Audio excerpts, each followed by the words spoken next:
Hi, everybody. Welcome to And Here's Modi. I'm in the studio with Dovie Neuberger. Last time he was in the studio was before the summer. Now we've had a full summer. Now we're going to chazer the summer. We're going to an eventful summer. We're going to chazer not as in pig, but chazer as in review, go over, see what we remember, what we can bring, zhlug up. We're going to zhlug up what happened this summer. And you had your first, I guess, Catskill. Yeah. I would say the Borscht Belt tour, but it's probably more recently the Modi tour. This is what you're doing. Call it the old Modi tour. Yeah, exactly. You had Vacation Village. Vacation Village was electric, amazing. Electric. First they start, you get up there, and of course the guy hands you the mic. He says, "We just bought a brand new sound system. We're installing it the day you leave." That's how they start every show in the Catskills. We got a new sound system for after you. So just set it up. It's these people who own homes, these little, adorable homes, and they're all in a village. It's a village that they vacation in. It's called Vacation Village. Yes. And there's this beautiful, there's this barn that they all have their main events in. It's the stage. It's also the synagogue. The casino, they call it. They call it the casino. Yes, the casino. I played in a lot of casinos with Aron Kodeshes and Bimas this year. Right. And I mean, I accidentally called it a bungalow colony. That's like the N-word for homeowners association. Wow. Like, they really didn't like that. They're like, we're not a bungalow, we're a homeowners association. The only thing worse than that is calling it a kuchelane. What's a kuchelane? Kuchelane is before the bungalows happened, it was called a kuchelane because when they had like these little homes, but there was no kitchen in the home. So there was like where an oven and sinks, and they'd all be in the lane. So people would do their cooking in the kuchelane, cooking lane. Oh. Hey, could you imagine? Could you imagine that your home is so horrible that you're okay going up there and cooking into, and so there's a kuchelane. It's the only thing worse than being called a bungalow. Now they call homeowners. Homeowners association. Homeowners association. There's 225 homes. Every single homeowner there thinks the other 224 are crazy. Right. They all come up to you for Shabbos. You're going to get a lot of material here. Everyone here's out of the fucking mind. Right. Wait. Just so you have the setup. It's the best show ever. There's nothing it doesn't get better than that. It was one of the best. Yeah. It's the best show. I miss it. Well, it's set up because they still have the same room from when it's like an old Catskills hotel in the middle of the bungalow. So it's set up still like an old, like Jackie Mason will play there. Yeah. And it's a semicircle. A lot of Jewish shows aren't set up like conducive to comedy, but this one, like everyone is kind of equidistant from you. Right. So it feels like everyone's like tight, packed in, and the lighting is like old, like nightclub vibes. Right. And it was. I have an amazing picture that I'll make sure Leo pops it into this thing of me doing one of my last shows there. It's, first of all, my opening line over there is always, I love what you haven't done with the place. Right. The place looks like literally back from 1970s or 60s, and the green room behind stage is where they store the asbestos. That's just like, it looks so... Enough asbestos for the whole city. It's so cracky back there, and they never fix it up. And they don't care. Whoever comes is coming. They're going to go and do a show and leave. But the audience is lit. The audience can't wait for it. They've been waiting for it. And when I was there, I stayed the weekend because it was Ilan Gold's son's bar mitzvah. Right. And everybody's in your face, you know. It's like, that's the hardest part of the Catskills gigs in general, is that you have to spend the whole weekend there. Everyone walking up to you, oh, you're going to talk about this? You're going to do that? You should talk about this. Ilan Gold's parents are there, so everyone's coming up to me like, you know, Ilan Gold's parents live here. And I like, this is great. I don't know what to say. Like, right. And they're telling me about when you played there last. They all came up to me and said, we used to get Modi, but we can't afford him anymore. So I started the show actually saying, because they just built this like new like $2 million pool that nobody knows what was $2 million about it. So I said, Modi won't play anymore, but one man's trash is another man's $2 million pool. It's funny. Yeah. Yes, they always tell you they Ilan Gold's parents, but so you got to add something to their thing. You and you know that they're getting divorced. They've been together for 89 years, and they're both like 100. So it's not Sid and Malka. No. Oh, he calls her Malka because that's part of. I forgot her first name. Anyway, so I did that. So I said that was the only. I never stay. I come in the day of the show. I don't stay there and do the show. But for that weekend, I did, and and I davened Musaf. Yeah. So I did the Musaf prayer, like after the bar mitzvah. They schedule 3 fights during Musaf every week. Through 3 fights? Yeah, people get into fights during Musaf. They just start fighting and yelling at each other? Yeah, I don't know what about, but I don't know. I went up there and I was like, okay, it was good. The bar mitzvah was good. Everybody was good. And I was like, I was like, oh, okay, you know, and I also had another coffee, and so my voice was in a good place. So I'm davening and I'm like, I'm feeling it. Like, okay. The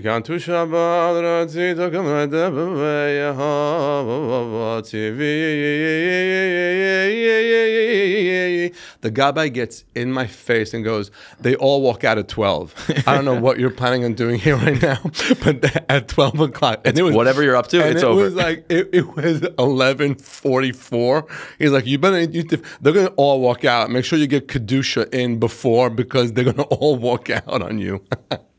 And they walk out. Yeah, and then they have a private homeowners association board kiddush in like that, you know, the restroom, the restaurant where Tony Soprano stores the bodies, and behind the shul. You know what I'm talking about? Yeah.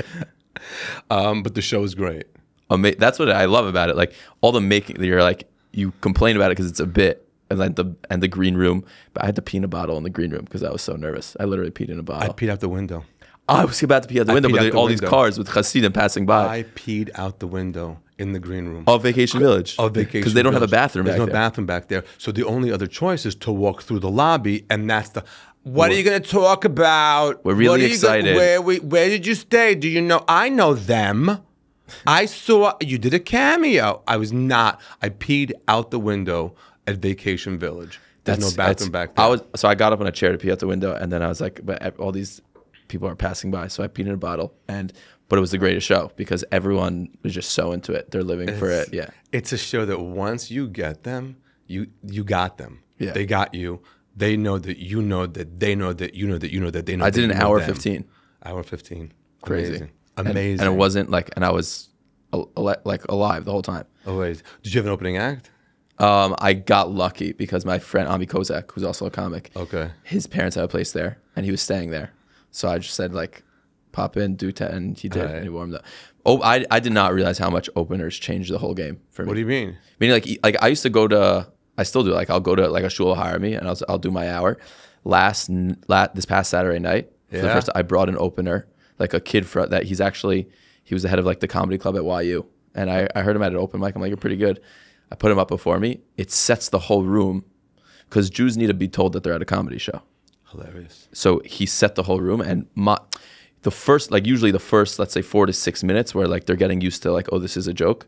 That was already done for me. So right away from my first minute on, they're already so into the show. It changed the whole show for me. So when I don't have an opening act, I begin with bits that are so over the top, accents and characters, and so meshuggah. Right. That they like, I'm my own opening act, and I'll say, that was your opening act, here's the show.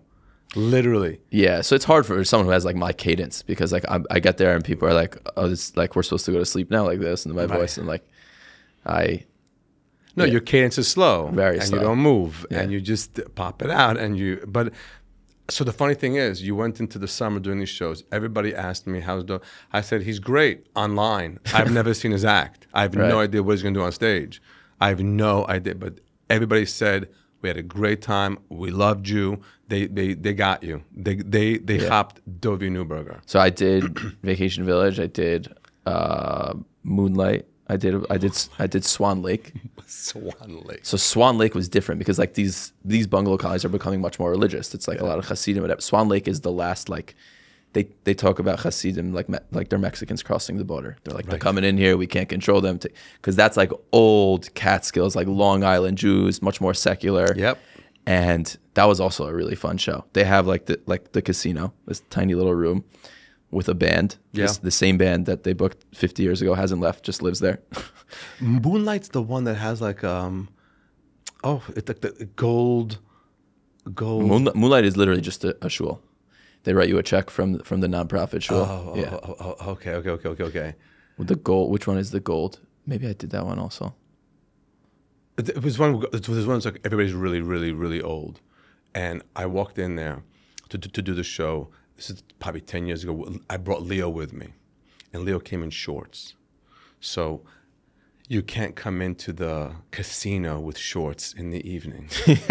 So there's these two women sitting just like this, and everybody's walking through, and one of them just takes the cane and puts it in front of Leo. Like this goes, you can't come in here with shorts. Who do you belong to? Like, who's your grandmother? Right? And he goes, I belong to Modi. He goes, he's with Modi. And she let him in. It was in shorts. In shorts. And he was able to sit there with shorts, yeah. Yeah. Is anything happening there? I was like trying to check it. Hello from Vienna. From Vienna? Yeah. Vienna, we're coming. There's a few tickets left. Make sure to get them. Mashiach Energy in Vienna, it's going to be. I have so much to talk to you about. So you had a bit during the summer. Again, I only watch your clips. Right. And so it's you and Reggie. Yeah, Reggie's great. Reggie's getting married tomorrow. No. Yeah, Mazel Tov, Reggie. Tomorrow's Thursday. Bell Harbor, yeah. He's getting married tomorrow? Oh, that's why he was buying a kapota. Yeah. He's so young. He's a little kid. But you and Reggie, I watch your videos, and it's two different videos. Your videos go on, and I can tell in your... I think I'm a Rosh Shiva. Okay. No, but you are like, who can I upset with this video? Who in the Jewish world can I upset with this video? Is it a girl who's just dating now? Is it a parent whose kid went to yeshiva? I want to upset someone, get them going, and rile it up, right? That's a little bit of your course, video. because that's what gets the most traction. 100%. People, Jews are victims. They become like they're upset with me. I'm like, they're black. Like the show I did this past Saturday night wouldn't have got. I made fun of SAR, a school. The SAR kids, they raided my comment section. The video blew up, got 200,000 views right away. And they're like, but we also want this guy for a show. So they told their parents, you got to bring him in. And I'm like, why would I stop making fun of people? It's working. Yes.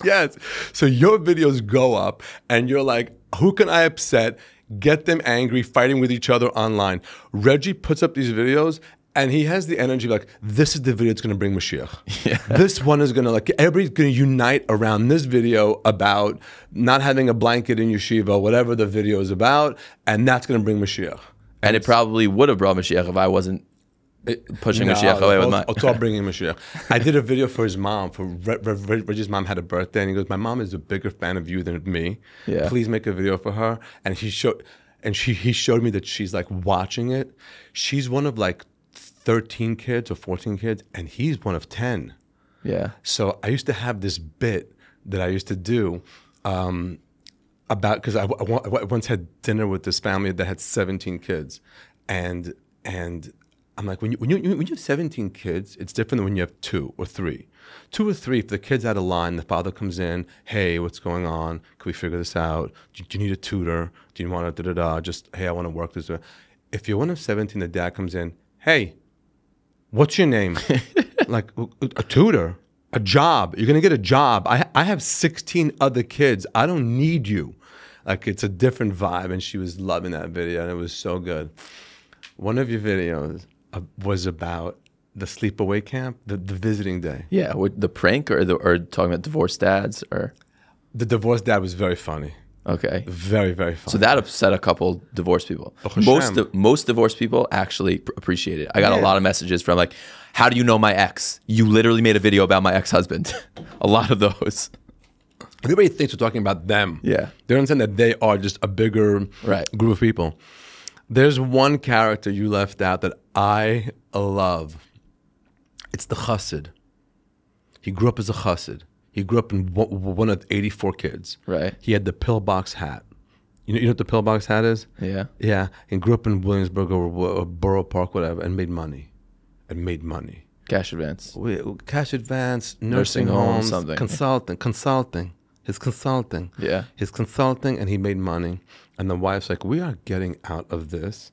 Move to the 5 towns, wherever. And the kids go to some camp that he couldn't have imagined. Oh, the Tuna Bagels kids in the modern Orthodox camps. So now he's watching his kids jumping in and out of a pool with young girls jumping in and out of the pool, and he can't believe his kids are so goyish.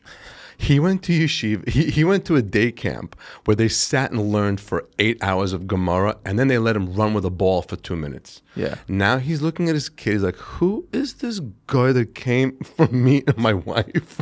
I don't know. That was in my head. That's the character I ran. So in one of my videos, I spoke about like the parents on visiting day that are clearly too yeshivish for the camp, but the Rebbe made a deal with the kid because we'll ask him to stop smoking weed. We'll let him go to the co-ed camp. Yeah. I think I did reference one of those characters, but you could spot them. Yeah. On visiting day. Yeah. They're like, what is this?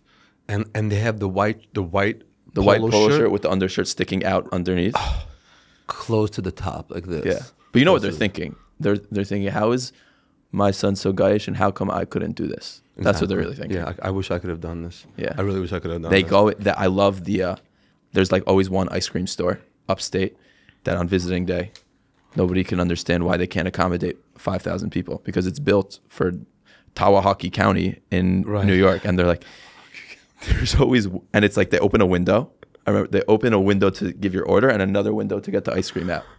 Oh my God. This guy, always some like yeshivish dad, sticks his head inside the window, looks around the kitchen. What do you got here? What do you got here? Like in the window. What do you got here? One year there was a guy online. It's like a 2-hour line. Yeah. It's a famous story in Lake Como because that's where all the camps are. Right. He didn't want to wait online. He said, like, how much to buy the restaurant? He bought the pizza store. You're kidding me. He's like, I don't want to wait online. I'll buy the store. Bought the whole store. I think he sold it, but he bought the store, got his kids pizza. Oh, shut up. It's a true story. No, it's incredible. There's a place by Vacation Village, there's a pizza store that's like packed on Mochi Shabbos, and the guy's there only for the season. There's a bunch now. Woodburn's crazy now. I forgot when you went, it was probably less built up. Woodburn now is like Central Avenue. Really? 5 towns. There's a Dougie's, there's a Milchik restaurant, there's a little chocolate, there's 2 pizza stores, ice cream store.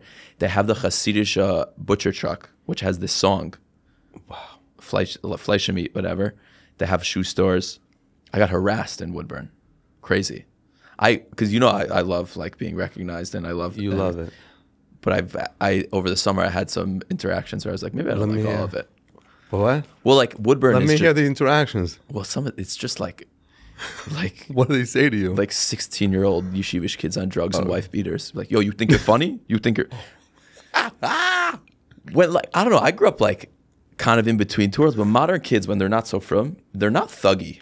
Right. They just like become investment bankers that aren't so religious. Like yeshivish kids become gang members. Yeah, and like. You think you're funny? I see you online. You think you're funny? What do you think you're funny? And I'm like, what? I'm just trying to get pizza. I'm just trying to get a pizza right now. It's hysterical. Like it was I was about to start a brawl in a pizza store in Woodburn. It's so funny. Yeah. Ours is different. Okay, so mine, it's not 16-year-olds. It's 60-year-olds right. that come up to us and they look me in the face and go, "You're Modi. You're Modi." In case I didn't know I was Modi. Remind you. And then they turn to Leo and go, "And you're his gay husband."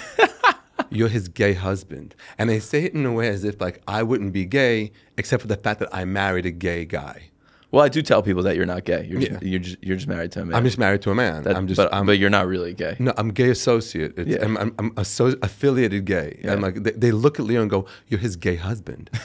Like I'm not. You're his husband sufficient. And then they tell you like where we saw you when you did a cameo for us and all of that kind of stuff. And so now they still tell me. Most people tell me your parents gave us chassan and kala classes because my parents are big chassan and kala teachers, or they like knew my grandfather from the Bronx 100 years ago. Okay, chassan and kala classes. Okay, oh my God! Thank you all for watching, and thank you for. We're going to be in Munich. Thank you. The Baltimore show was amazing. The St. Paul show was amazing. I loved everybody there. We had such good shows this summer. I'm just talking to him, so I have nothing to answer. But I love all of you. Thank you for writing in. When from people make money. Yes. And then they build a house, and just in the 5 towns. Okay. Could we discuss the decorating? Yeah. Well, it was a broader. First of all, when from people who didn't grow up with money, right, make money, it's very similar to when rappers who didn't grow up with money make money. Okay.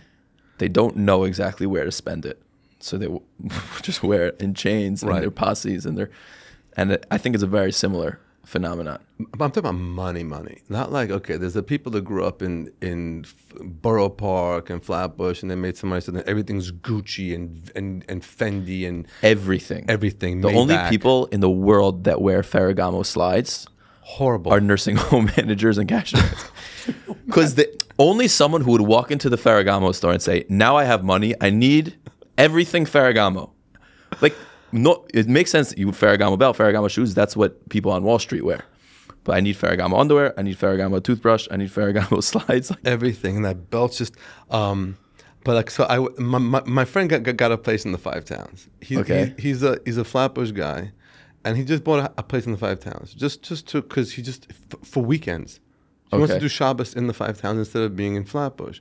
So I went to North Woodmere. So I went to visit my parents. Let me just start with this. My parents live in the Five Towns. They've lived there since 1977. We've had the house in North Woodmere by Ortora.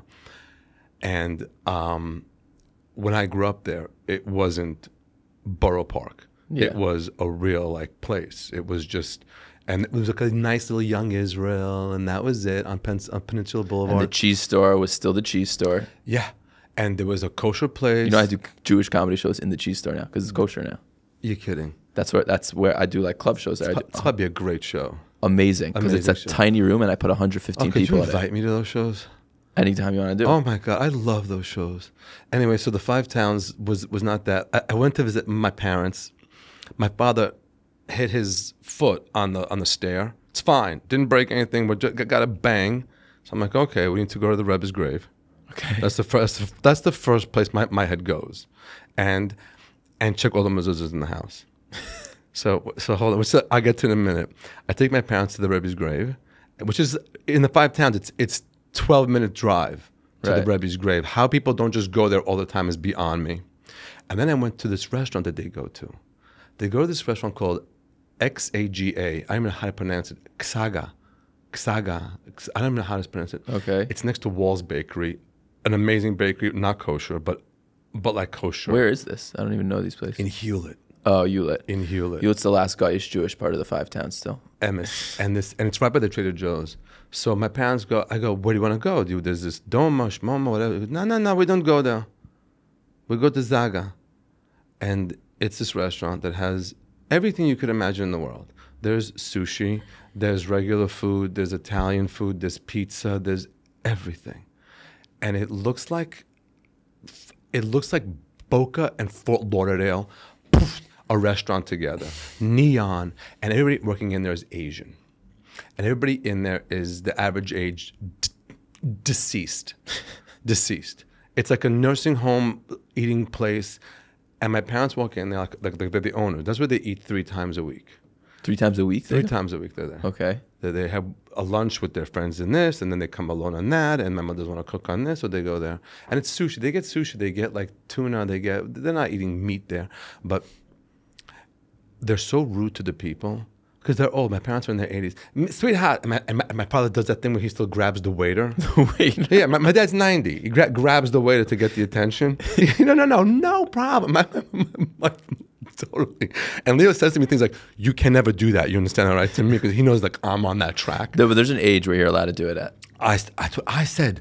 That's what I said too. But anyway, and you're not me tooing a 90-year-old. No, but and the Asians are running around there, and they go, and my mom's like, I need more ginger, I need more that, I want sweet enough for the green tea, and... Your parents are Israeli? Yeah, you're kidding. And then afterwards I go to pay, I go, thank you very much. He goes, we love your parents. They're so sweet. My parents were so abusive to this wait staff.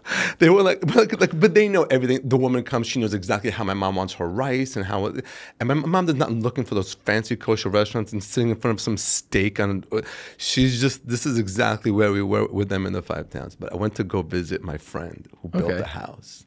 Can we discuss how from rich people decorate their homes? Well, first when you walk in, there's the part that, because Jews, they're not allowed to finish the last square because of Yerushalayim. But then that's the most expensive part of the whole house usually. Okay. He put up a mezuzah. It was a Sefer Torah. Oh, the big ones. big. It was like a little, you know the Rebbe's Sefer Torahs, those little ones. Right. He had one that was the mezuzah for the front door. Okay. You walk in, it's like a catering hall. They leave the 3 floors open up. The high front, ceiling in the circle in the front. Yeah. I'm like, are you training parakeets? What do you need? What is this? What is this? But the real sign to show you that it's like a from rich home. When you walk in, either to the left or the right, is the husband's office. And it's right by the front door. Why? Well, which kind? Not where he does work, so he writes checks to Mishalachim. That's right. Yeah. So whenever somebody comes in to ask for money, instead of parading them through the house and showing them this insane house you just built, right, you bring them right into the office, and then he can tell you, I'm having a hard year. This isn't a good year for me. The market, you know the market, and tariffs. I can't tell you. But you can't march them through the house and show them all this marble and all of this stuff and all these rooms and everything. And so you have to have that. But this one had, and on the other side, a little living room, adorable little living room. And I go, what's this for?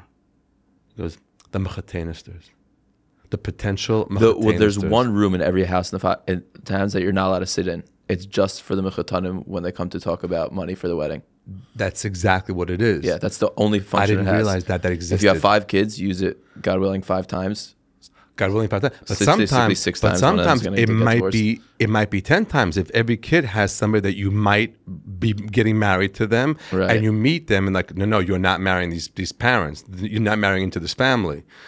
You do not want them walking through the house too. But the flip for people where you're mechutin from the day before the wedding, I was, oh my God, Phil and whatever, Sharon, we love the sweetest people, to your worst enemies the day after the wedding when you have to fight over your kids for Yontif is crazy. It's the fastest switch. It is, but I think it's also the richer the family is, the one they get to make the choice. Yeah. It was the thing you were saying about when I started dating. I was dating like much more in like the yeshivish like shidduch system. You stopped dating. That's it. You're just not getting married anymore. I was still dating, but I'm saying like I don't like whatever. I used to sit down with the parents. They would take. You got to that point? Yeah, for sure. I was dating pretty from when I started. When I was 21, 22, and walk me through here. Yeah, walk me through. I talk about a lot in my act. I don't think I sent this part to you. Yeah. Okay, again, I never saw you act. So your parents arranged somebody for you. Like, there's a girl. No. Okay, how did you get it to? I'm the youngest of 6. My parents we're done. Oh, they're done. They're done. They're amazing. They're supportive. Like, I'm so close to my parents, but they're not like my dad. My dad cannot name you one girl I've dated. Not because he does. If it was ever relevant, like we talk about it and this and that, and like he would be down to meet anyone, but they're not helicoptering, dating, this and that. Like I kind of, it was eat what you kill for me. Also, I wanted to start dating young. I don't know why, when I was like 20. So I was doing the back and forth with the matchmaker myself. And, so basically you get what's called a shidduch resume. I don't know if audience knows it, but it's a piece of paper, all the information about the girl. And then it has the address of the girl at the top. So you Google the house and Zillow, so you like. So I used to have a bit about the shidduch date. Yeah. The resume. I forgot it. It was one of the best bits I had. I used to close with it. That's how strong it was. I said the shidduch date gives you their, the age. Yeah. She's 21. She was once 21. That's what it means. She was once 20. I said she was 21 when she wrote the resume. Yeah. That's when she wrote she's not 21 anymore. No. If she's 5'3", that means she's 5'1". 5'1". If she's 5'1", she's a midget. She's 21 the same way she was once 115 pounds. Wait, but my biggest, and then like her parents are, whatever, and the end was like when they ask you for the referrals, like to her friends. Oh, the references. I would just say, I want the pharmacist. I want to know what this girl takes to not jump off the building. That was such a, the shidduch resume just like gives you, it's on paper. When you say she's good on paper, but like when you meet her, she's out of her mind. So the shidduch resume, that's the shidduch is a match and resume is that. Okay, go ahead. I'm sorry. So no, I actually have a similar bit about the shidduch resume that like The guys don't read the resume. We Zillow the house because we get the address. We want to see. And it used to be, we do whatever. I would see what kind of cars he drives, but now all these poor people, they have Teslas, so it throws off. And you get there, and like the front door you're saying, that big, heavy front door that you need 2 people to open it in these mansions. So crazy. Nobody actually uses that door unless their daughter's going on a date or it's a schnar. Right. I thought you come from the kitchen. Yeah, whatever. They have a side door. Like, no one ever uses it. Okay. So, like, anytime you get there, they're trying to figure, I don't know how this door works. We only use it for dates and schnars. And I'm like, well, if I marry her, I'll be a schnar too. I'll be schnorring also. Wait, so you get to these houses. We're popping all over the place. Sorry, yeah. I was like blown over. My friend built this place. He bought, so you walk in there, and it's like a catering hall. It's massive, and it's lit. The lighting, oh my God, it's so bright. Gay men don't have overhead lighting. We just don't. Because how do you see? It's not flattering. Okay. You have a lamp, a candle. I have overhead lighting in my dining area because we do Pesach in my house, and my mom needs the light to read the Haggadah. So we put up a thing there. But otherwise, we just, it's dark. It's like everything's lit so beautifully. We have like settings and levels for different parts of the evening. We call it Macht Nacht. When you're getting ready to go to bed, at 6 o'clock, the light's doing this. At 7, we're going that. At 8, there's this. By 9, 10, there's half a candle, there's like a yard-side candle burning in the corner, and we're good. I grew up in a house where every light was on until 3 in the morning. My dad doesn't really sleep, but my mom barely sleeps. So you come home at 2 in the morning, they're just in the kitchen talking. My mom's screaming at the Alexa, put on Israel News. Alexa, put on Israel, like every night. My friend put lighting. You could do oral surgery in his house. Wait, the art. This lady, she only painted, she lives on top of a hill in Tzfat. Right. She only painted 6 paintings in her whole life. We commissioned this one for us. Right. Or it's like, first of all, so when you're in the dining table, you're in the dining room, there's got to be a picture of Yerushalayim, Jerusalem. Yeah. So they had this painting up, and it looked like someone just put paint on this thing. And I go to him, what is it? And he goes, it's Jerusalem. I go, show me how that's Jerusalem. Like, explain to me how that is Jerusalem.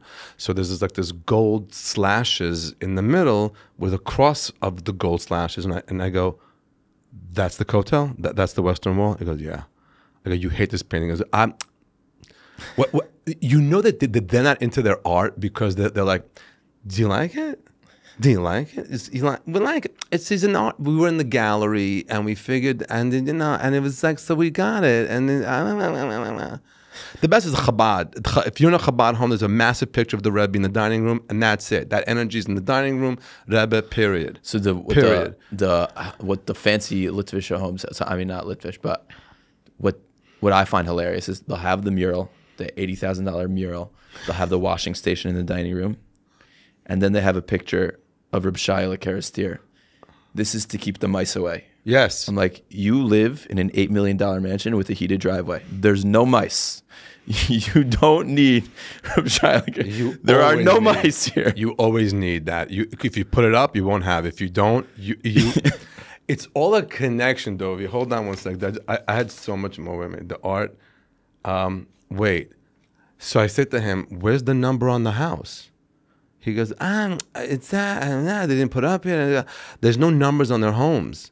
So I go, what if Hatzalah had to come pick you up? He goes, they just go, the guy that just bought the Berkowitz house. go to the guy that bought Berkowitz's house. That's how they know each other. And the guy whose daughter got married this weekend at Bethel. Oh, okay. They know by who did the mortgage, which right. Was. Yeah. Who did the? I know the guy. His wife is his wife's brother-in-law did my what's that thing? Title insurance, whatever the hell that means. Title insurance. Title insurance. My catering hall is. Okay, away and display. By goyim, by people who aren't Jewish, and when I say goyim, it's with love. Nations, everybody that's not Jewish, it's a nation, and you're all invited to my show. Every guy is invited to my show. Period. And just because you're bringing it up now, I want to give it. The guy from the first special, Jamie, that really connected the whole show. Yeah. Oh wow. Plant? Was he a plant? No. No. Well, what happened if he's not there? This special is 20% of what it is. I mean, 20% less. So you're talking about my comedy special. Yeah. Right before I'm about to go into a bit. Sorry. Okay. I'm just about. We can go there. Just because you brought up Gaim. Yeah. Well, by the way, I saw that you do. Okay, it's a little, never mind the bit. I saw that you were doing the same thing, which is amazing. You find the Goyim and explain to them because that's the joke. Emes. Thank God you figured that out. Yeah. So there's the joke, and then there's you explaining the joke, which everybody got anyway. Right. And the people who aren't Jewish got it too. They got it, and there was the laughter, and and even if they didn't get it, they got your cadence. The comic just delivered a joke with the punchline at the end, and now you turn to them and explain to them that a mikvah is a ritual bath, and they're dying. Yeah. And you inaugurate them into the show so much more. I'm so happy you picked that up. That video, that clip you sent me, I'm like, oh, he got it. He got how to do Jewish comedy. He got it. Well, when their show's 100% from, it's harder. I need a couple, that video I sent you, I was opening freelance. There was a couple non-Jews there because it was in Gotham. So I love the Jews that they don't even realize it's a Jew night. They walk in, they're like, we're in the city, we're tourists, whatever. Best. First of all, they enjoy the show more than anyone else because everyone's talking to them the whole time. Right. They're and that was my first opportunity to say certain jokes where the whole joke is explaining what is tashlich, and that I have a funny explanation of it, but I have no premise to do it when everyone in the audience is 100% Orthodox Jews. Right. But when there's one non-Jew there, I'm like, this is going to be an electric show because I have a premise now to say all my jokes that are really for the Jews. Yeah. But it's funny to watch a Jew explain something to a non-Jew. It's amazing. It levels it up so much more. It layers the show. You bring them in. It's so good that you're doing that. I've been doing that forever. Yeah, I mean, when I used to come to the cellar and watch you work out stuff. Yeah, but I didn't do anything Jewish there. It was just Jewish vibe, not Jewish material. It wasn't for Jews, but there was a lot of Jewish. Like one of my favorites was when you would kick the back of the wall in the cellar, like check them under here, where are the Jews? Yeah. So that's for non-Jews, but it's Jewish. Yeah, and it reminds everybody of the Holocaust. Yeah, always. Wherever you can, remind them of the Holocaust with a joke. I have a bit now that's in the new special where I mention one of the Nazis. And then you look in the audience and you see people like one of the name brand Nazis, like Goebbels, Himmler, one of those. And you see people in the audience who's like, know what you're talking about. So you go, Google it. And the rest of the audience is dying because they know who Joseph Mengele is. And all of a sudden you're telling a young kid who has no idea who Joseph Mengele is, And that was it. Sorry, but I cut you off. The Castaway. No, not the Castaway. I was just going back to.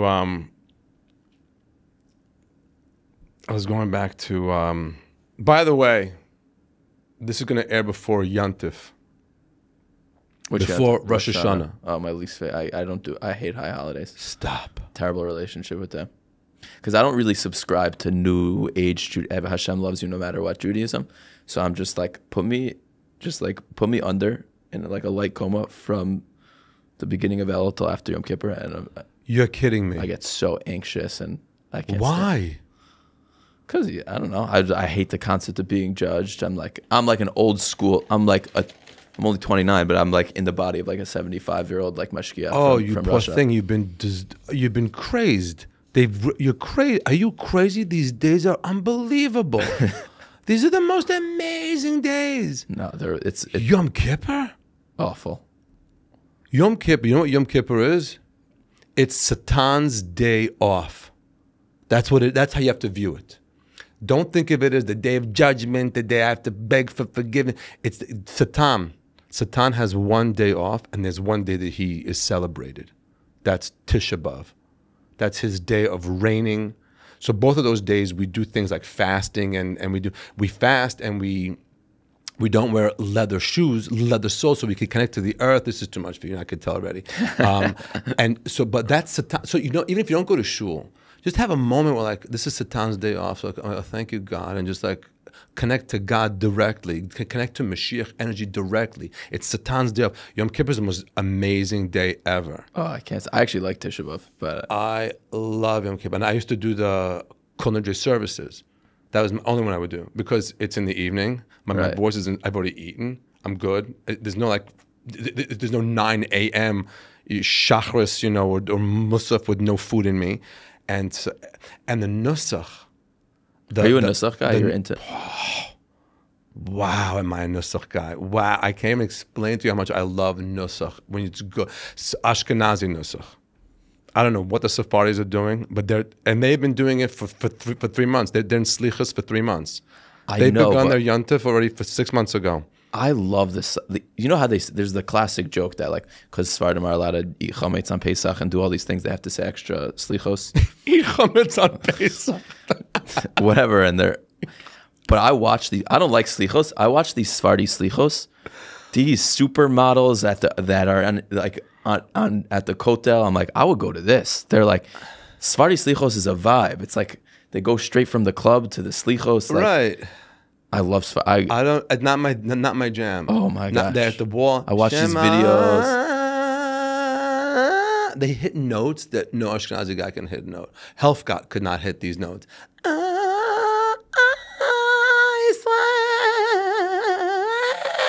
They keep going up and up and up and up.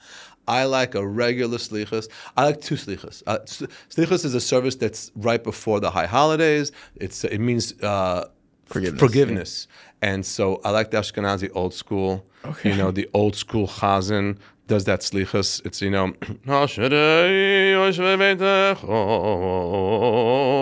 do that. Or Karlbach.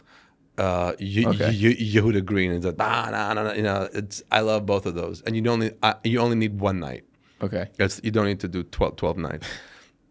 Wait, wow! I can't believe you don't connect to the holidays like that, huh?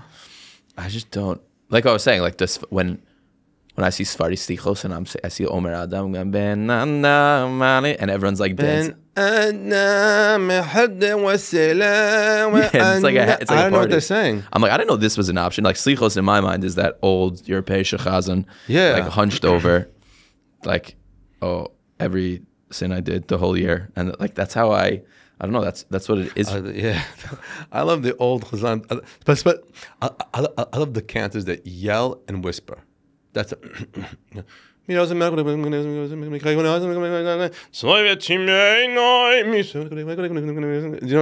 either yelling or whispering. You have no connection to. So I don't have no connection. I go Ne'ilah every year. My dad davens Ne'ilah since I'm born. Oh wow! So that's very meaningful to me. Yeah. When you know the person and you know what's on their mind, and, and you see, then it's a different experience. Yes. So I go every year. I can't miss that. I did 1 year. So my dad's the rabbi of the shul. It's a big shul in New Jersey. It's like 400 families. And the custom for those in the end services is often davened by the rabbi of the shul, and he's surrounded by like the president and like the vice president. I always wanted to daven Ne'ilah next to my dad. I always wanted to be one of those people like right next to him. So go up there. So 1 year, Pesach time, the Seder, I stole the afikomen. Okay. And customarily you're supposed to negotiate with it. So my dad said, "Okay, what do you want me to buy you?" I was like, "I'm 26. Like my dad gets me whatever I want." And I said, "I want you to boot the vice president. I want to daven Ne'ilah next to you." He's like, but it's like he's like, this is like the shul rule, whatever. So he. But there's plenty of room up there. No, I wanted to be the guy right next to him, standing. And so that Yom Kippur, he like went to the vice president. I don't know how to say this to you. I feel because nobody wants to be the president of the shul. This is like a feature that is like people want it. They're like, this is why I became president. So I don't want to deal with all the bureaucracy. I want to daven Ne'ilah next to the Rav. Right. He said, I'll make it up to you however I can, but my son wouldn't give me that afikomen back until I promised he could daven next to him. That was a very special Yom Kippur. Just so people know, Ne'ilah, it's the closing. Linol, to lock. You're locking the gates of whatever, mercy, or your fate in the book of life, whatever your connection to what Ne'ilah means to that moment, and it's the last prayer, and you stand the whole time, and whoever opens the curtain for the Torah, it's a big aliyah. That's a guy who cut a check. He cut a check. Yeah.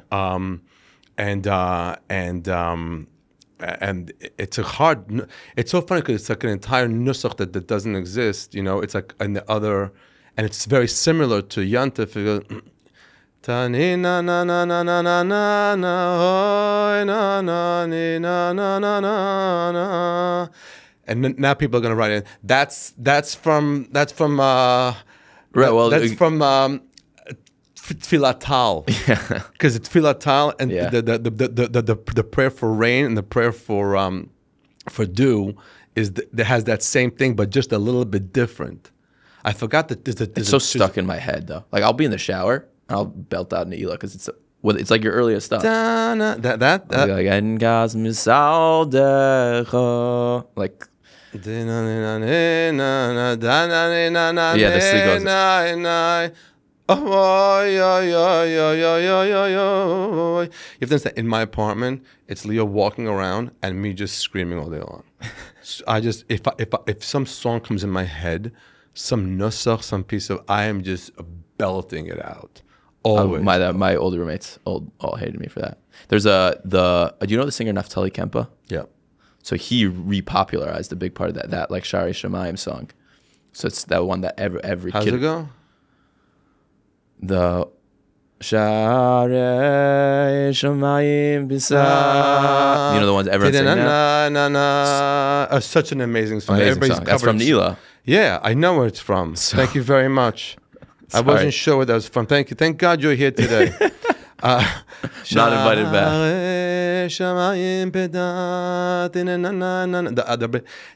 It's so good. By the way, I want to bring up another.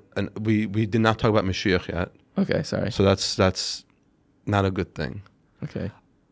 The way we can tell that we are really, really in the time of Mashiach is the music. Jewish music is on another fire. Level. It's on fire. People like, wow. I was with Mordechai Shapiro the other night. No.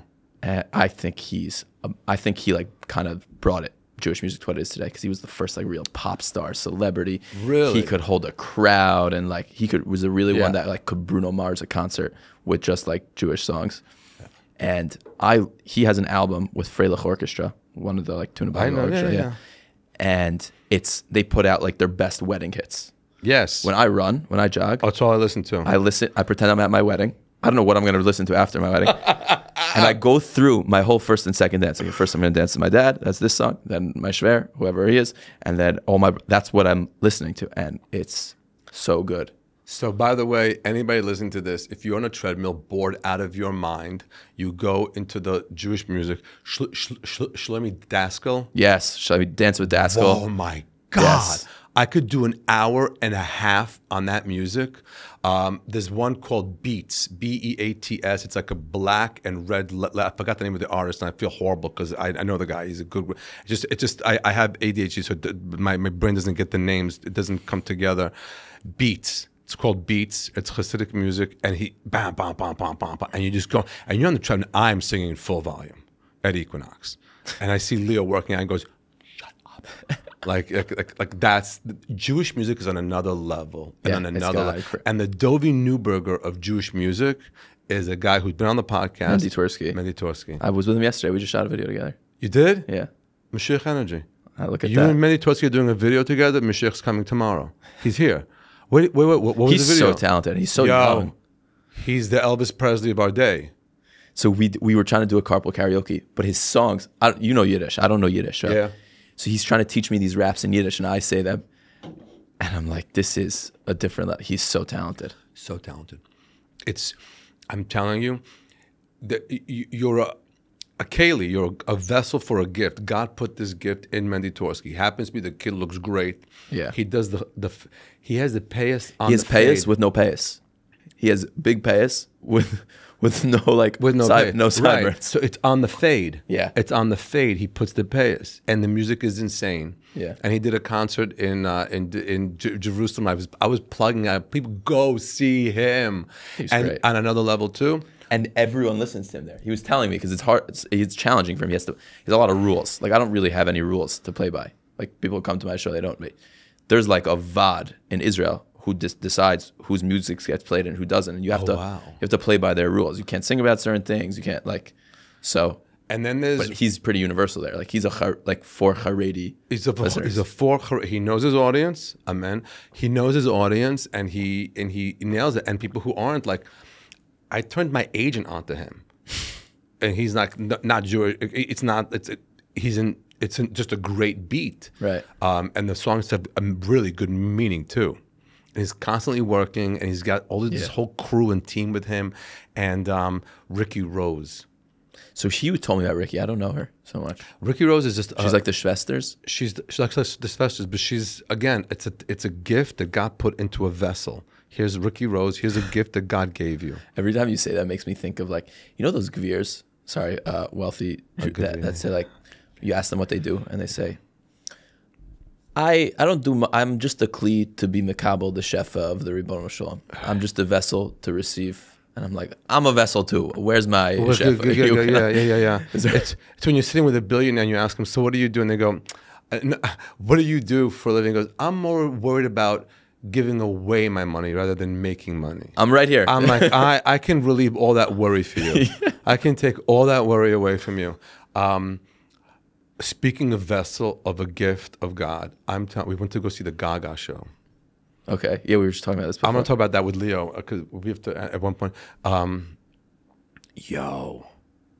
next level. I've never been to any of these. You understand something?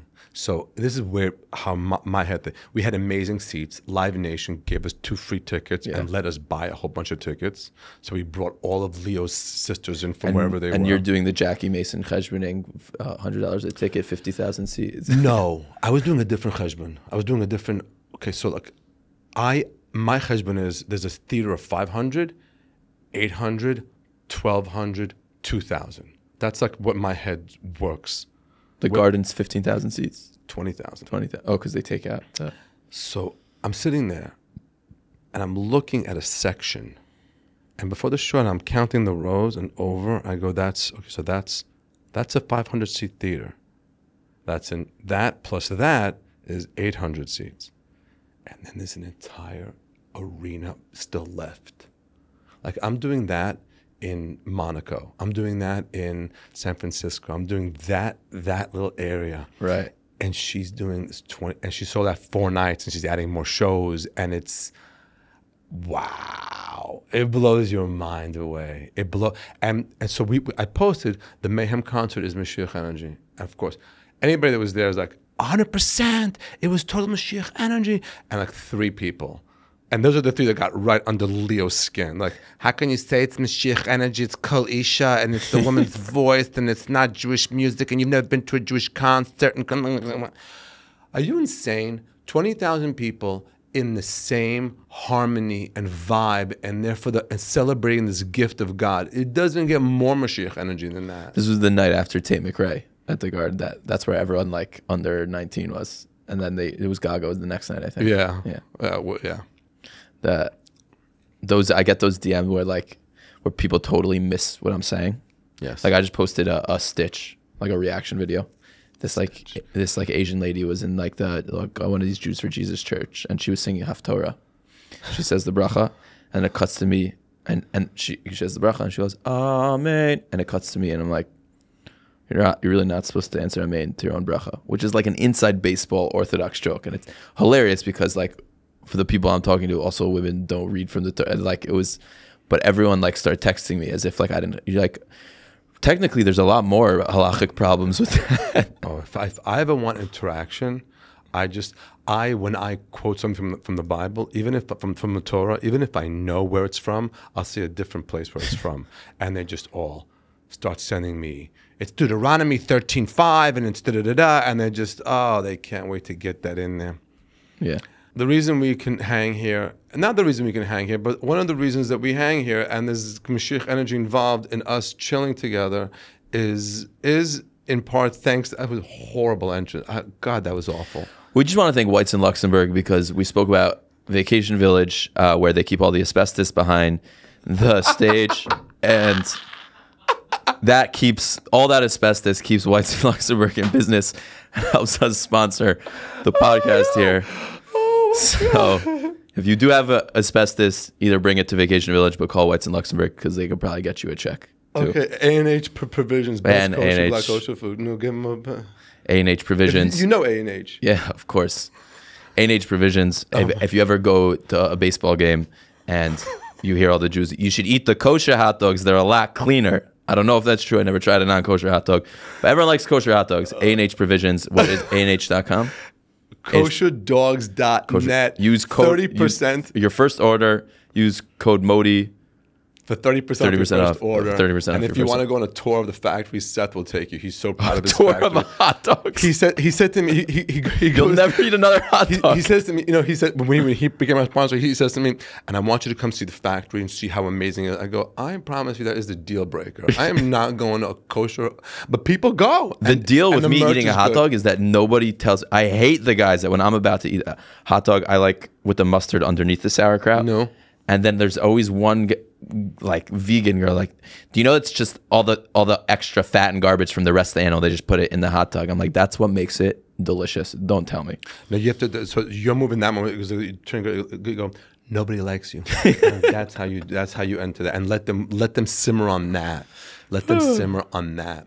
And we're just gonna pop through here. Thank you for that great plug with White Sun Luxembourg. He's so funny. Lashon Hara. I love Lashon Hara. You know that's my thing. I know you do. I put out that video right before Tisha B'Av that people didn't. My favorite part. People when Tisha B'Av's over, they like. We can eat now. We can shower now. 9 days, we're not allowed to have a whole shower. We were throwing. I used to throw my clothing. I grew up with the real 9 days. No hot showers. The cold showers. My parents, if there was no like I could only wear dirty clothing, they would tell us in camp, take your shirt and throw it on the floor, and I would stomp on my shirt before. I promise. This is how This is why my whole. That was your thing. Yeah. So your parents' thing was the 9 days. Oh, it was everything. Oh, we were speaking about big houses before. I had to mention this before I move on. Anytime when I would walk with my mom in growing up, we'd pass a mansion. There was one house in Teaneck with the mansion. It's called Winthrop, whatever. It's like the back Lawrence of Teaneck. Anytime we'd pass a house, I would be like, wow. And my mom would look at it and go, I feel bad for this. Can you imagine cleaning this for Pesach? I never on these people. And I would say, I promise you, whoever owns that house has never cleaned for Pesach in their life. For sure, no, but that was a joke I had with when you watch Gersh's shows like The Crown. Yeah, and you see the establishing shot of the palace. Like, who's cleaning this? How do you heat? That's my mom. How do you heat this? Yeah, how do you heat that? That's why I was thinking about it because I was watching that last night. Wait, so can we just go back? Okay, we're going back. The house in the Five Towns. So my friend built this house, and he's like his grandparents were survivors, and he grew up with them, speaking to them in Yiddish. So that's in the go back, fake passports, cash for the next Holocaust. He's giving me a tour of the house, and he has a basement, which is rare in the Five Towns. People don't usually have basements because of flood zones, whatever the hell. I don't know what the reason is. It just so after Sandy, they get money. The government will give you a certain amount of money for your house if you don't build a basement. So they build in a legal basement, and everyone has a shul in the basement of their house in cement. But it's not a basement. It's not finished. There's an Aron Kodesh and chairs and I'm telling you, go down. There's an Aron Kodesh there. But he just did rooms. He has in his basement 46 rooms, full rooms. Not like a joke, like wallpaper, rugs, built-in beds with the lights and everything with the built-in. I mean, I said to him, are you opening a yeshiva? What do you have all these rooms for? He has no idea. We go to the next level, and behind the whatever it was, rooms, just endless rooms. Right, for when their kids get married, they could have them all in the same roof Seder night. The whole house is for one night. When my grandkids get married, I want all my great grandkids under one roof for one night. Yeah, if that was happening, I would leave I'd put them all in there, and then I'd go somewhere else. I'd go to a Pesach program. Everybody come to our house, and we're going to a Pesach program. There was one really funny place. So they built the house, and upstairs is the master bedroom. But before you walk in the master bedroom, there's a little porch. Just in the house, there's a little porch with a little banister, and I call it the Weibeshul, the women's synagogue. Okay. That's what it looks like. It's all of a sudden you have a banister overlooking the entire house. It's like the women who are like, he's too fat for her. But that's what when he makes a vart for his an engagement party for his daughter, that's what happens. The men are downstairs and the women just go upstairs. And, Wait, he built the pool. So by the way, Leo and I bought a house last year. So I've never owned a house. You know how insane a house is? It's a headache. No, it's a bracha. What's wrong with you? It's a bracha to have a home. Maintaining it is you need to give it like a love. Where's your house? In Connecticut. Okay. But he built the pool. So I have a pool now. And to maintain a pool, it's a thing.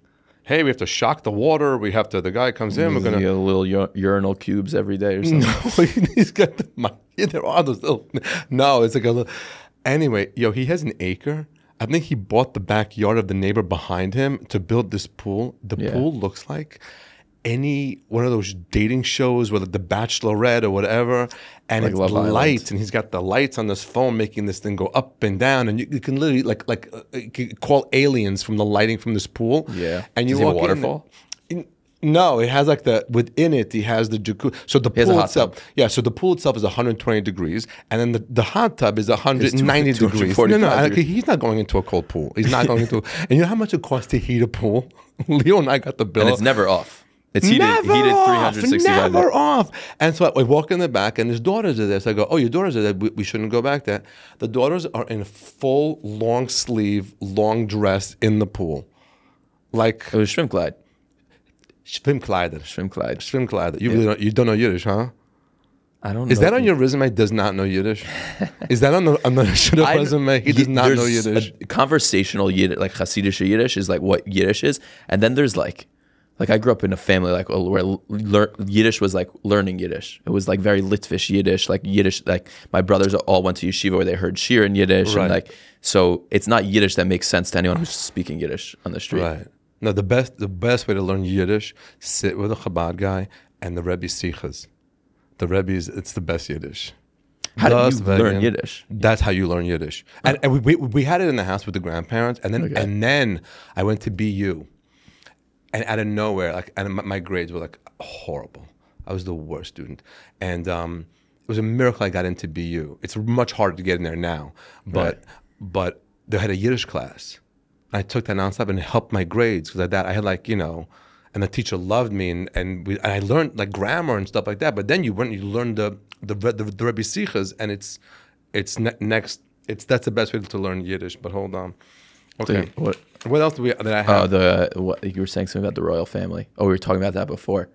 The royal family is a very Jewish thing, aren't they? Because every Jewish mom acts like Kate Middleton is this Ashes Chayil, her from daughter-in-law.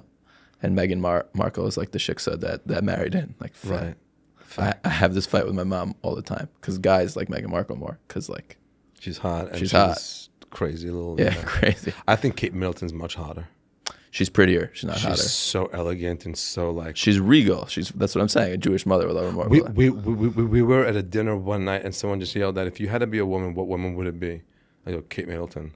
It's also before she had cancer. Oh. But Kate Middleton, that's it. You're married to the king. You gave birth to a king. It's no joke. B'chlal, just so you should know my whole take on the royal family. This is your zug. My zug on the royal family. Okay, God created the royal family from the beginning. King Henry the Tuchus to the King Henry the V to the 9th to the 12th, and this one, and Charles and Moshe and this and that, and for one reason only. For the show The Crown. The show? There's a show on Netflix called The Crown, which is their entire lives. I don't know how many seasons it is. I've watched it and rewatched it 5 times. It's the best show in the world. It's reality or it's... No. It's Emmis, their whole lives. It's shot so beautiful. God gave us the royal family just so that Netflix could do The Crown. That's my whole zug on that. I'm putting that out there. Have you seen The Crown? Never. Wow. You never saw Goyim. It's Goyim on another level. It's real Goyim. It's real Goyim. We used to call them. We used to say a Goy D'Oraisa. Did we ever discuss Goyim on different levels of Goyim? And the Gemara I was going to write Masechtas Goyim.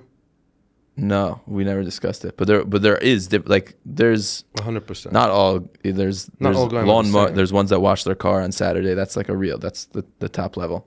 I mean, there's the royal family. Then I'm trying to think of like what. So this is, I don't know where this is going to go, but this is like one time I was going to write a Gemara about Goyim. And it's like, not all Goyim are the same level of Goyishkeit. You understand? So there's ones that grew up in a Jewish neighborhood. They know holidays. They know what this. They know they can't turn the lights on. And then there's so the Gemara was going to start. Achrei hoidu oimedim eitz. Achrei hoidu oimedim eitz. After hoidu, Thanksgiving, oimedim eitz. If you're selling Christmas trees after Thanksgiving, you're another level. You're like, this is a goy. Achrei hoidu oimedim eitz. You're selling Christmas trees. Now, why is it Achrei Hoidu, after Thanksgiving? Because it's now, if he was a little more Jewish, he's Lifnei Hoidu. He would start selling before Thanksgiving. Exactly. It didn't go anywhere. Because a guy selling, do you ever see the guy that sell the Christmas trees? I only in like football commercials. You never walked in the street and saw a guy selling Christmas trees? In the city here, I see them, yeah. Yeah. So you understand that they come from Maine, and it's 24 hours between Christmas and Thanksgiving. They're standing out there freezing with no showers and a porta potty selling a tree. How much should you be making on? What's the profit on this tree? And they wrap it. It's the craziest thing in the world, the Christmas tree. Yeah, but I mean, when I was in Israel for the year, I missed that. But you live in New York City. You've seen them selling on the corners. Totally. I have. I thought that was like any street. I thought it was the same guys in like Chinatown that sell like fake bags. No, Christmas trees. Wow. It's the most craziest thing in the world that this guy's selling trees outside there. It's like a bunch of them. They're all dressed in like and no one's wearing a heavy coat. They're like this, so the button down with a t-shirt underneath and a jersey. Yeah, it's like the Lulav Shuk to me. Yeah, but that's one day. This is a whole month. A month of it. I don't know. We're kind of like getting to. So my father, I told you, banged his foot. So right away, go to the Rebbe and change all the mezuzahs. Not change, check the mezuzahs. And there was a guy, and I'm like, oh God, I'm going to my parents' house now, take all the mezuzahs out and bring it to a cipher and bring it back. And my friend, I had a phone call with a friend who had all the mezuzahs checked by a guy that comes to the house. Moshe Lieberman, I don't know. It was from God. I called the guy up, went to the house, set shop up in my mom's kitchen or dining room, and checked all the mezuzahs from 6 p.m. to 11:30.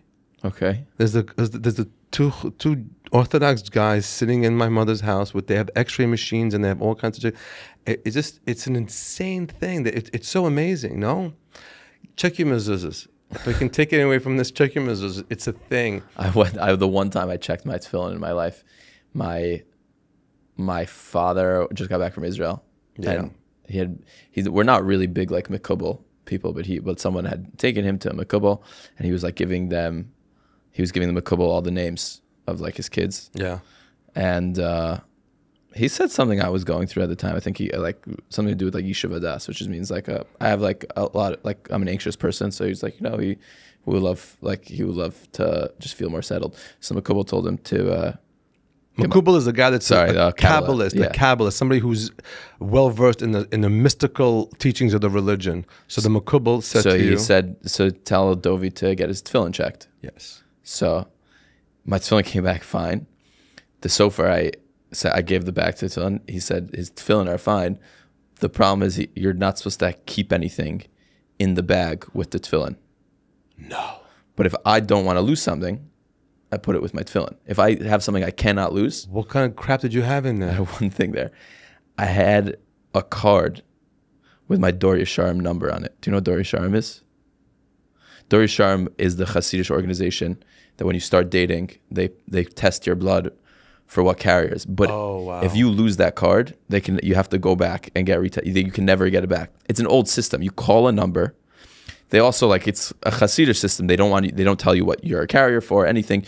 You have to call an anonymous hotline, and with your number and the girl's number, and often you do it before you even go out, and give them, and they tell you if you're a match or not. But they give you this card with your number on it, and they say if you lose this, you're done. So that was what was in my tefillin bag. Wow. So I took it out and now I lost it. I don't have it. You're kidding? I don't know. Wow. I have all. It's so funny. I have a gift that I got from Rabbi Gamliel Balhanes in there. I'm gonna put it somewhere else. It's so funny. Because that's the thing, you never lose. So if you like, that's where I would keep. My friend had a mezuzah upside down. She couldn't have kids. The mezuzah was kosher, but it was upside down. And then she turned it down. And after She had kids after? 4 more kids. Wow. Yeah, crazy. But a mezuzah and a lottery ticket are like almost the same. Why? You saw my joke about the mezuzah I sent you No. with my dad and whatever. Oh, yes. I am surprised you went there. Let's go back to that in a minute. But I was very shocked that you used that certain substance in your joke. Okay. I was like, wow, this kid has much more balls than me. Much more balls than me. Wait, we'll get there in a minute. A mezuzah, okay, the mezuzah is the cloth inside on the door. The holiest part of the Old Testament. The holiest part of the on Old a dead Testament, goat, yeah. and it's hero, Israel, the Lord our God, the Lord is one. You're saying that God is oneness, and that oneness is going to protect your home, and you check it. And by checking it says, I understand that there's a higher power, and this is my saying, I'm going to go check this now just to make sure that to show my connection to it. So there was a whole thing now with the big mega dollar thing, mega bucks. I don't know. The big lottery that was Okay, just drawn, fine. like it was 1.7 billion. Okay. People only buy ones $1.7 billion. Like, Every time. Right. And then there's some guy at the Shabbos table, it's not, after taxes, it's not that much. Very true. But when you buy a lottery ticket, you don't be like, I'm buying something I'm gonna. You buy a lottery ticket, you're saying to God, I'm open to receive. I'm in it. I'm in it. I buy lottery tickets every time that happens, and I throw it in the drawer. And then like if they all of a sudden say, hey, the winning lottery ticket was purchased in Soho, I'm gonna go look at my ticket. But otherwise I keep them there. And then once in a while I grab the whole packet and bring it to get to check them. And I usually win 20 or a 30 or $2 or $1, and it's fun.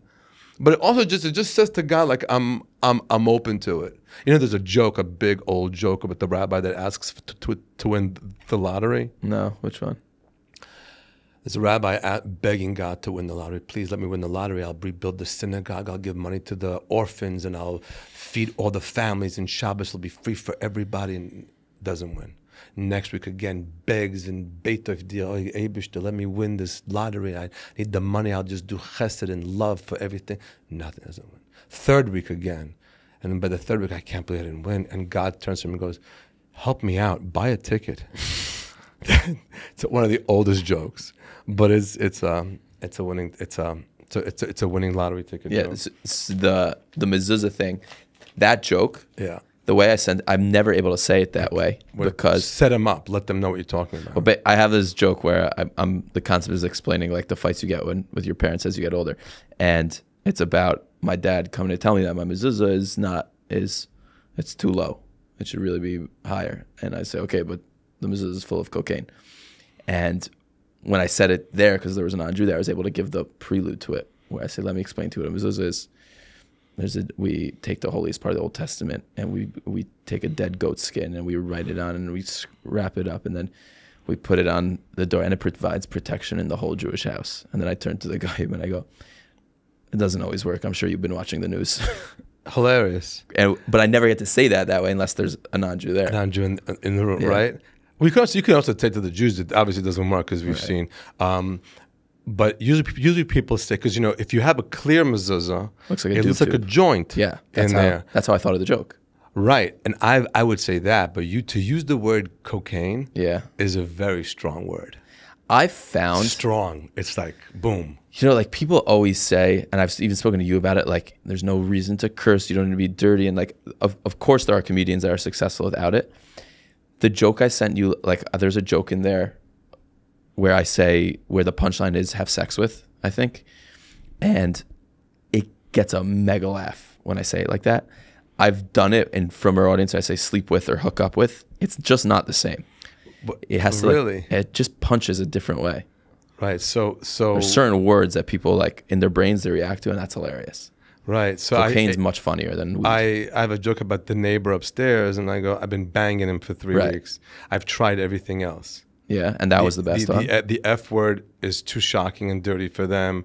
The sleeping with him is not strong enough. Banging is very good. It's the middle ground. Right? It's the middle ground. So I was wondering if when you would do it in the cellar, like you were practicing that one, would you say banging or did it hit better with effing? It hits better with banging. Oh, because especially the cell, they're like, why wouldn't he just say effing? Because they're like thinking in their own, they're in their own heads. Right. But those shows that you were talking about, I want to do. First of all, I can't do any shows in New York City until Radio City Music Hall. Broadway. That will be my first Broadway show. Okay. The fact that you call that a Broadway show is so unwell. It really shows that you called Radio City is a Broadway show. Okay. So let me teach you here. That's what I say. Alex Edelman was on Broadway. Broadway show is any theater over 500 seats.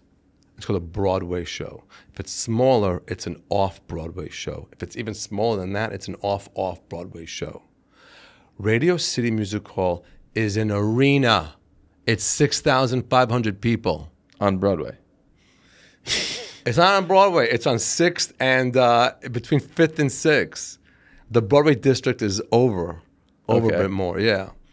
Oh, so it has nothing to do with Broadway. It has nothing to do with Broadway. It's just my a bad. different. It's an arena. It's where people going for a one night, a 2 night, or in I went December there once to watch the Knicks watch party. Where? In Radio City. You went to Madison Square Garden. No. The Knicks, when they had away games during the playoffs, all the Knicks fans in Manhattan come to Radio City and watch it on the big screen together. For real? Yeah, it's like it's also during home games. It's like for poor people that can't afford real tickets but want to connect to something. Oh, yeah. It's like, can't even and you know, in the imagine. CMI shots, they have the main one, and then you're in a different room watching the live stream. Right. That's what that is. I got you. Okay. So you've been there. It's an insane venue. It's massive. But so if you have any of those little shows in the back of a cheese store, Yeah. call me. 100%. I would love to do that because I can't do the town hall or Right. Beacon, any of that stuff until then. Let's start wrapping this up. We went super long, right? 1:30 to okay. Maybe we'll do 2:06. two things. We're going to thank our sponsors again, Whites and Luxembourg, the law firm that not only does well, they do good. Super philanthropic, and they're friends and family of this podcast. WhitesLux.com. A&H Provisions. We love you, Seth, and the food's amazing. The packages delivered to people as a gift, like a mid-year Sholach Manas. It's so beautiful how they send it with the packaging. He puts a hat in there and a shirt, and the food's unbelievably delicious. KosherDogs.net. Maybe we'll split this up into two, part one, part two, Dovie and Modi. What are you plugging? What's going on? I'm plugging. Have you opened any new comedy clubs since I've last seen you? That one was a little bit of a disaster. What happened? I don't know what's going on with it. There's a little machlekes at the top, so I need to figure that out. So, Be'emes, let me tell you something. Comedians who aren't that funny end up having to promote and do shows. Yeah. In order for them to have a show, they need to make a show. Right. Or when you're starting out, though. Okay, but you're going to get booked on shows. Thank God. Hashem, yeah. You got it. So focus, not being a comedy club owner. Oh, yeah. That's That's the not worst for part. you. It's horrible. Yeah. Horrible. It's a hard frame of mind when you're like when I'm going into a show that I produced, I'm hosting, and I'm like worrying about folding chairs. I'm like, I'm trying to get my set right. Like, do I say the joke about my mom before the cocaine, after the cocaine? And someone comes in, you want the white chairs or the black chairs? It's very hard. God. But I'm doing 2 shows with the Allgemeiner Journal, 2 college campus shows, Boston and Philly. Allgemeiner Journal, which is a Yiddish newspaper. Yeah, so they're trying to get to the next generation, so we're doing college campus shows. But they're a very religious paper. No. The Allgemeiner is there's the Forward and there's the Allgemeiner. Allgemeiner, I think they're Yiddish. The Rebbe was into it, but it wasn't a religious organization. I got you. Okay, so the Allgemeiner, you're doing a show for them. Wow. We're hopefully doing a tour, so we're doing tickets are live for that. Yes. That's really for college and grad kids. That's in Philly and Boston. I'm in LA in December for Eula Comedy Night. Come hear me there. I'm in Chicago. Where can they see all these shows? Where can they get tickets for this? What's your website? Where they get? You got to follow me on Instagram in my bio and stuff. It's in your bio? Yeah. So tell them what it is. At Dovie Neuberger on Instagram. I'll be in Miami. I don't know the dates for all these, but I'll be in Miami for, I think, High Lifeline. High Lifeline. Yeah. Wow. You know, I was just reading. I know the podcast is officially over, but I was just reading when you were going. No, anybody say anything? Have you seen anything? This is so nice. This is why you do. Someone said. There's nothing. Well. You can start wrapping it up. Yeah. Okay. No, but someone just wrote that my wife's last concert was your show in Pittsburgh, and she passed away 2 weeks later. To me? Yeah. Oh, thank you. Thank you. I'm sorry your wife passed away. But there's nothing that makes me happier than like it was the last show my grandfather saw, or it's my grandfather's 80th birthday, or I brought my son to see your show for the first time. I'm the first comic they ever saw. It's like I'm the first comic he ever saw. Yeah. By the way, I just did a bar mitzvah. You did a bar mitzvah? I did a bar mitzvah. No way. Emes. It was so good. I just did. Wait. This kid. Have you? Listen to me. My agent calls up because it's the bar mitzvah, and goes, they're paying. The kid does not want. His sisters had like at the Harmony Club, massive, and the kid wants. He doesn't want a basketball player or whatever that they bring for bar mitzvahs today. He goes. He wants steak, and modi. That's it. And they push him. The father's doing well, and was able to afford it. And we set up at Reserve Cut. I'm not going to mention the names. He set up at. They took the entire Reserve Cut Midtown. Okay. They did the screen in the back. Have you been there? It's in Midtown, yeah. What? So like they have in the back, it's like a bar. It's where all the wines are, and then they copied that on a screen. But how'd they get it like tight for you? It was only 70 people or 50 people. Yeah, but the kid loved it. I was like, I'm so happy like that his story will be, my bar mitzvah was Modi. That's all I wanted. I didn't want any bands and singers and doing the limbo, whatever the hell they do there. You know, wow. So good. So good. And they were great. And the father was cool. And the mother was cool. Great opening line I had. So they had the montage, which is like, and to watch the montage when there's going in the room. Bar mitzvah montage is so uncomfortable for everyone else there. Your kid's in the bath. Are we supposed to look at the montage? Or are we not supposed to? The kid's 13 years old, and they made a 14-minute montage. That means every year got over a minute. It's so crazy. But a great opening line was, so the montage, like usually in the montage, the father's like, there's a young couple, and the father starts balding and getting fat, but the father started looking better and better in every picture. So I said to the father, I go, it looks like you transformed into being gay. By the end of the thing, he looked good. He had the beard looking nice. It was a nice compliment. The wife just looked the same the entire whole 14 years. And it was just such a great thing to do. And it's in the city. And and gigs like that cover gigs that don't make money. Like when you do a show in Warsaw, there's no money, you're not making money. This kind of covers that. It's great. The reason I was thinking about it, so I just did a Sheva Brachos. I mean, I do a ton of Sheva Brachos. I just did a Sheva Brachos, a Hasidic Sheva Brachos. Yeah. Separate seating, and I hate post wedding party. Sheva Brachos. Yeah. Separate seating. I can't stand separate seating. They're very hard. Nobody laughs when they're only sitting next to men.